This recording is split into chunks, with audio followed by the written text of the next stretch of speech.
Princess Aiko is a very popular person in Japan. Many people like her very much. When she appears in public, large crowds often cheer for her loudly. She is the only child of Emperor Naruhito, the current emperor. People see her as smart, responsible, and kind. Her good work for the imperial family makes her even more loved by citizens. Many Japanese people believe she would be a very good leader for the country in the future. However, there is a very old rule in Japan. This rule is called the Imperial Succession Law.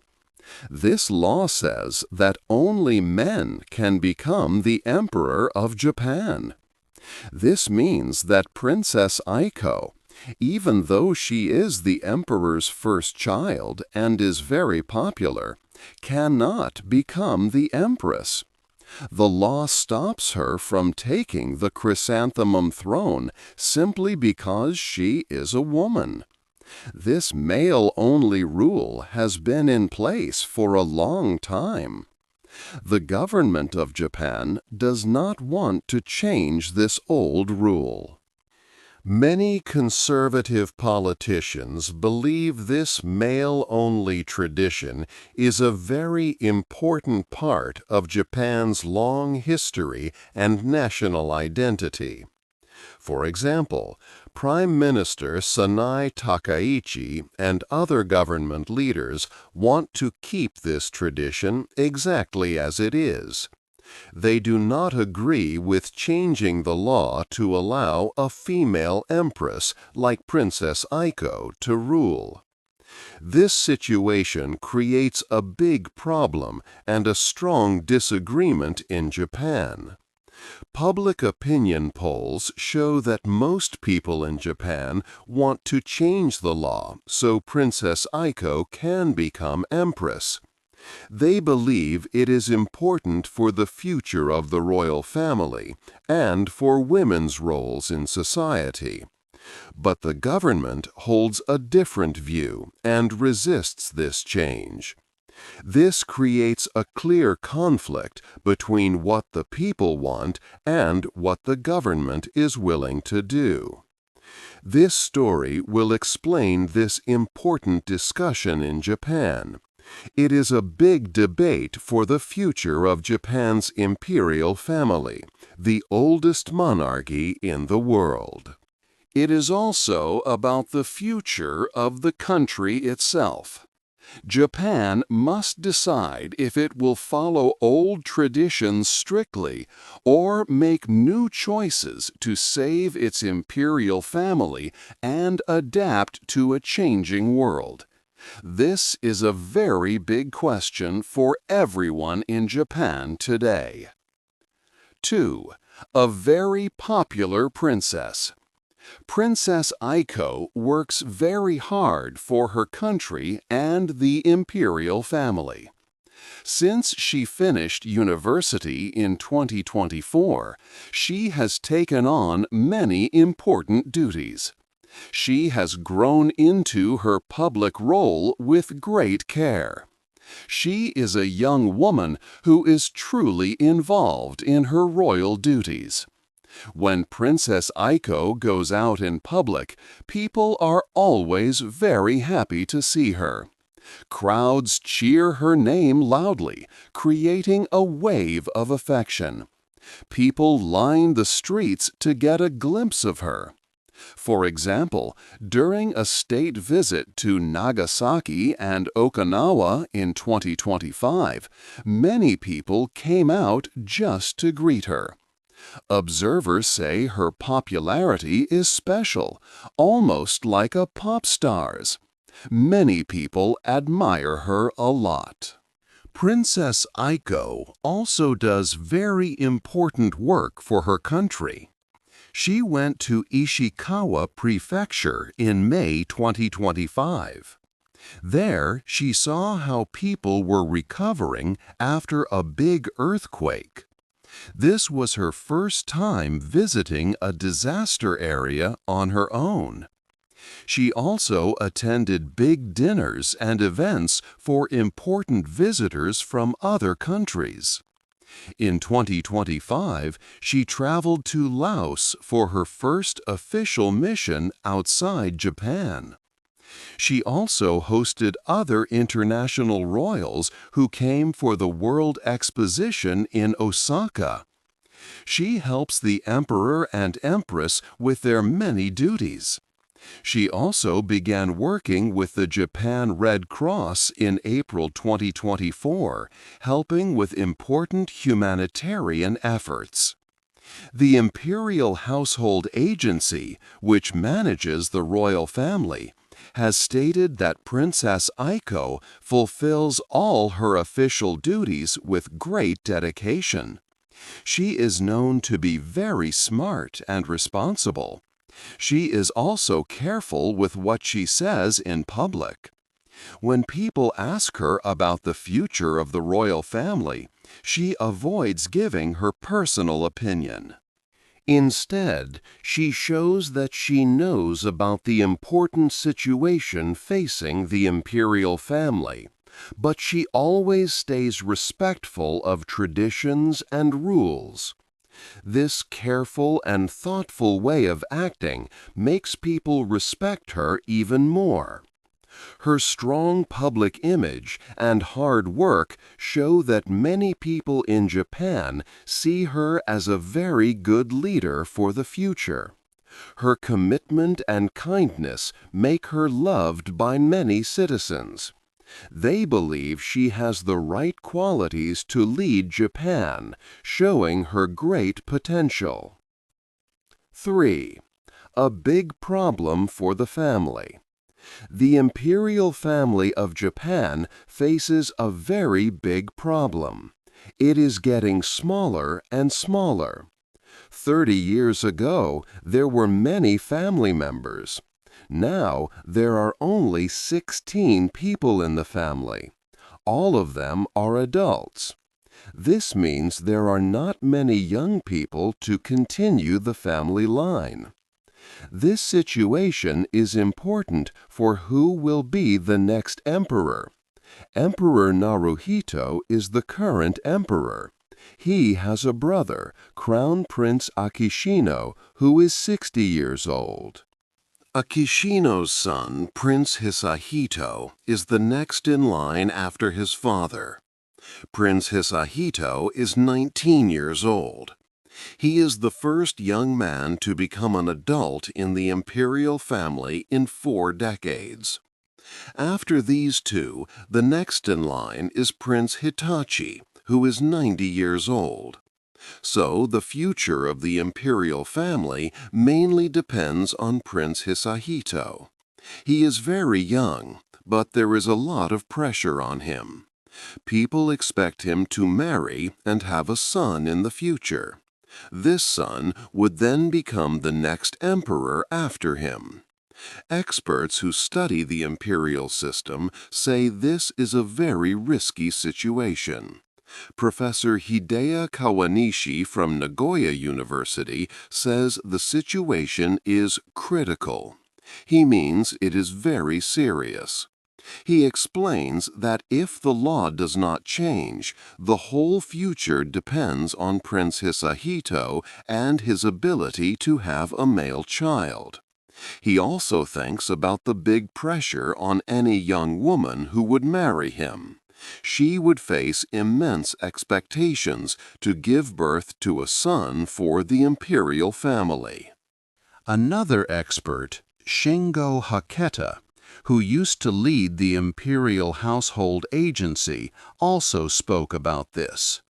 He said the main question is not just about a man or a woman becoming emperor.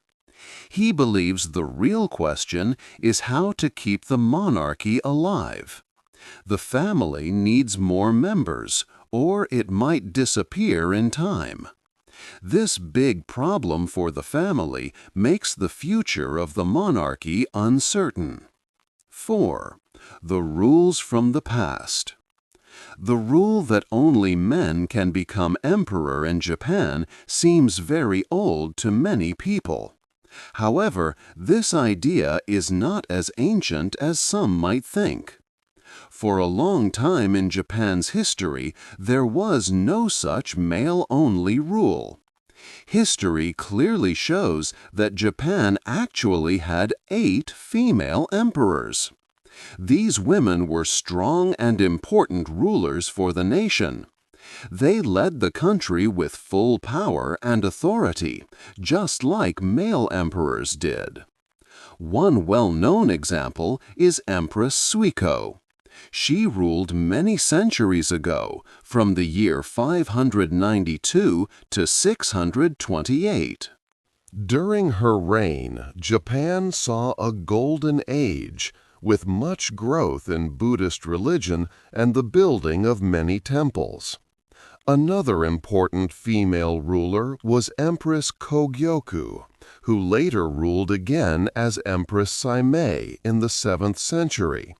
More recently, Empress Go Sakuramachi reigned less than 300 years ago, from the year 1762 to 1770. These historical figures were not just wives of emperors. They were the supreme leaders who made key decisions for Japan.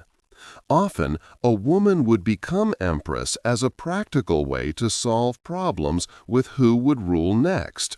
For example, if the primary male heir was too young to take the throne, or if powerful political groups could not agree on a suitable man to be emperor. These empresses served as important temporary rulers, helping to keep the imperial line strong and unbroken during difficult times. This shows that having a female ruler was sometimes a necessary solution to ensure the long life of the monarchy. Therefore, the rule that only men can be emperor is not an ancient tradition that has always existed since the imperial family began. This specific male-only rule became a formal law much later in Japanese history. It was established in 1889 during a period known as the Meiji Restoration. This was a time of big changes for Japan as the country modernized. Later, in 1947, after World War II, this male-only succession rule was kept and written into a new official document. This document is called the Imperial Household Law. This law significantly restricted who could be a part of the imperial family, removing many side branches. This important history teaches us that the current male-only rule is a modern choice, not an ancient custom from thousands of years ago. It is a decision that was made in the late 19th century and reaffirmed in the mid-20th century. This means it is a newer policy, not an immutable principle, stretching back through all of Japan's long imperial history. Understanding this makes it clear that the system today is not set in stone and can be modified through modern decision-making processes, just as it was changed in the past. The idea of an unbroken male-only tradition for all of Japan's imperial history is historically inaccurate. 5. A chance for a new law. Around 2005, Japan had a big chance to change an old law. Princess Aiko was born in 2001.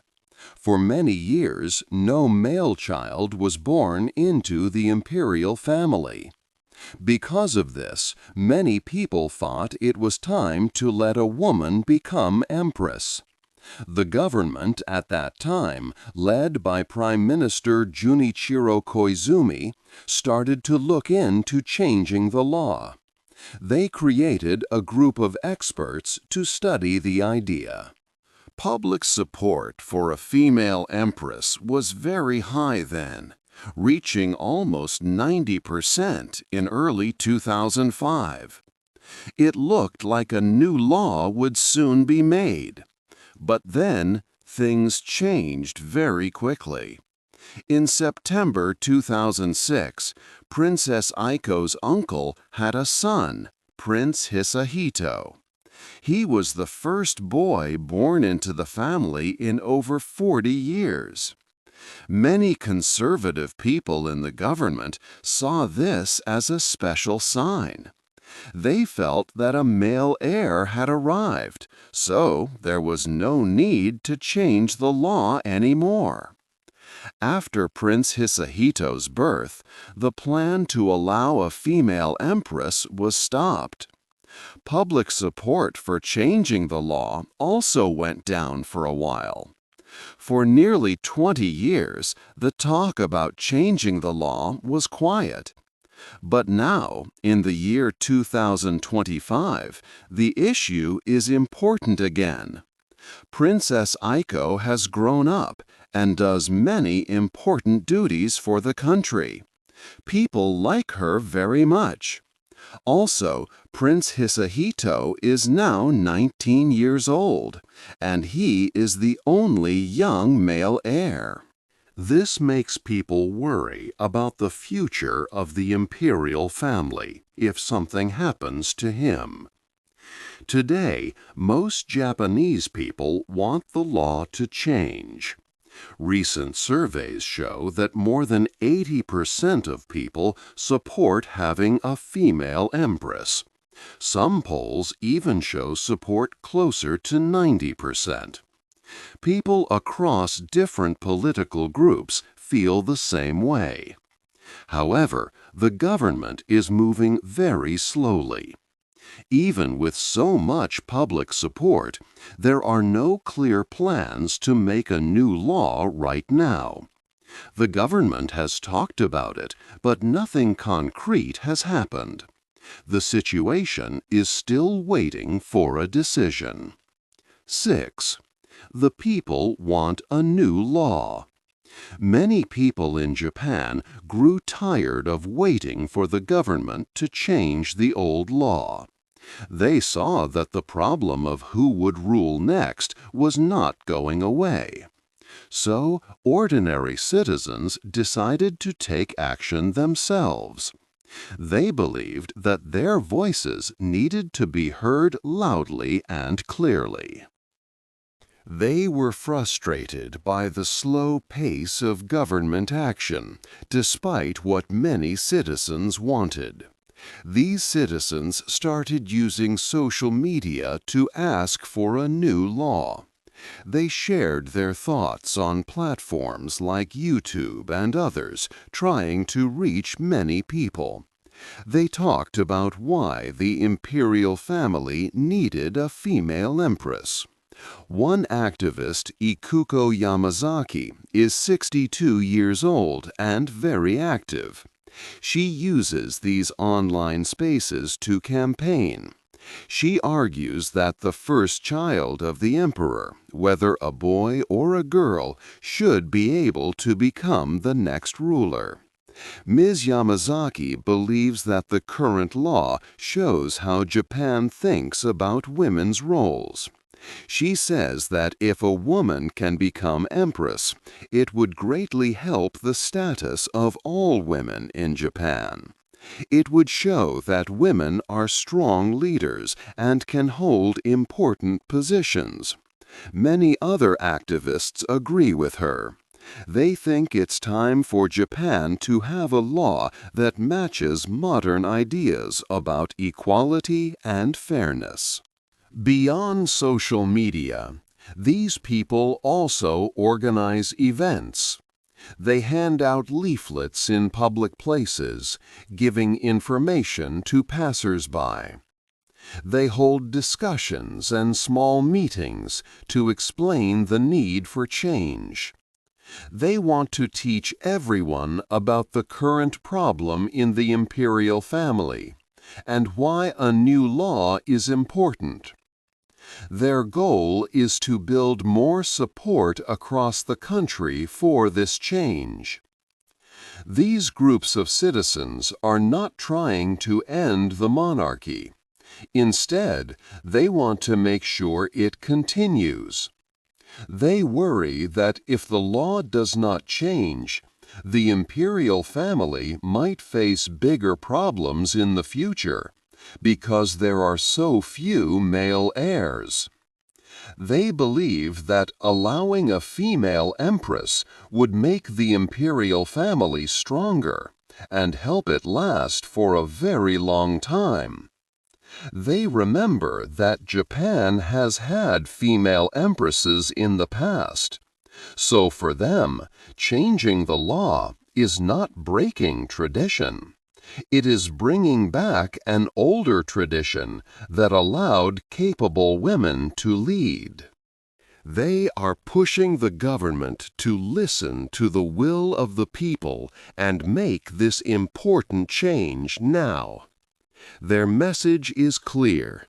The people want a new law. 7. The government's idea. Japan has a new prime minister, Sanae Takaichi. She is the first woman to lead the country. But she does not support changing the imperial law to allow a female empress. Instead, Prime Minister Takaichi strongly believes in keeping the rule that only men can become emperor. She and other conservative politicians think this male-only tradition is very important. They see it as a deep part of Japan's history and national identity. They feel that changing this rule would harm these ancient traditions. These leaders argue that the imperial household law from 1947 should not be changed. They also point to Prince Hisahito, who is a male heir. Because he exists, they say there is no need to change the law now. Some even talk about bringing back male members from old imperial families. However, experts believe this would be very difficult to do. Prime Minister Takaichi and her party hold strong views. They are actively blocking any new laws that would let a woman, like Princess Aiko, become empress. This happens even though most Japanese people want the law to change. Other groups have also shared their opinions. The United Nations Women's Rights Committee asked Japan to allow female emperors. They said the current rule goes against gender equality. But the Japanese government disagreed. They stated that imperial succession is a matter of fundamental national identity. They believe it is not for others to comment on. The government, under Prime Minister Takaichi, focuses on protecting what it sees as a key part of Japan's past. They believe the male-only line must continue. This shows a clear difference between the government's traditional ideas and the public's desire for a more modern imperial family. What happens next? Japan is now at a very important point. The country has a big decision to make about its future. Princess Aiko is very popular, and many Japanese people want her to become the next empress. They believe it is time to change the old law that says only men can be the emperor. Recent surveys show that a large number of citizens, between 81% and 90%, support a female empress. They feel this change would be good for Japan and would also show strong support for women's rights and leadership. However, the government holds a different view. Prime Minister Sanae Takaichi and other conservative politicians do not want to change the male-only rule. They argue that this tradition is a very important part of Japan's long history and identity. They are worried that changing such a deep-rooted custom would not be right. This creates a big conflict. The public widely supports a change, but the government strongly opposes it. The imperial family itself is also facing a challenge. It has become very small, with only a few male members left who can become emperor. The entire future of the family now depends heavily on one young man, Prince Hisahito. This situation puts a great amount of pressure on him. If Prince Hisahito does not have a son in the future, the imperial family could face a serious crisis. Experts say this is a big risk for the world's oldest monarchy. Other countries are also paying attention to this debate. The United Nations Women's Rights Committee, for example, has asked Japan to allow female emperors. They believe this would help promote gender equality in Japan. However, the Japanese government has stated that this is an internal matter and not something for others to comment on. So, Japan stands at a crossroads. Will it listen to the strong wishes of its people and change the law to ensure the imperial family's survival and strength for the future? Or will it stick to a long-standing tradition, even if it means the imperial family might struggle to find new leaders? This choice is very important. It will not only decide the path of the emperor's family, but also reflect Japan's values regarding women's roles and leadership in modern society. The world watches to see how Japan will solve this big problem. What do you think will happen next in Japan's imperial succession? Hey there! Just a second before you go. If you learned something new today, please give this video a like, write your thoughts in the comments, and subscribe to the channel. It only takes a second, and it really, really helps to create even better English videos for you. Your support means the world. Thank you.